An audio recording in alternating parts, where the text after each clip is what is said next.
Learn Grid and Flexbox app. The pros, the cons. Learn a Grid and Flexbox app is ideal for anyone who wants to master modern web layouts. Most people get this wrong by relying on floats or outdated layout techniques, but here's the surprising truth, is Grid and Flexbox provide powerful, flexible ways to design responsive websites faster and more efficiently. A major pro of this app is its step-by-step tutorials. You learn how to create multi-column layouts, align elements, and build responsive designs that adapt to any screen size. For example, you can build a full web page layout with Grid in just a few lines of code.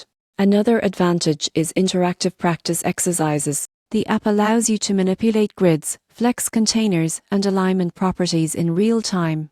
You won't believe how quickly your understanding improves when you can see the effects immediately. The app also covers best practices for accessibility, mobile-first design, and cross-browser compatibility. By using Flexbox and Grid together, you can create layouts that are both visually appealing and technically robust. On the downside, beginners may initially find syntax and terminology confusing, but the app provides clear visual examples and practical exercises to make learning intuitive. In conclusion, Learn Grid and Flexbox app is an essential tool for web designers and developers. By combining structured lessons, interactive exercises, and real-world examples, it helps you create responsive, modern layouts that enhance user experience and make your web projects stand out.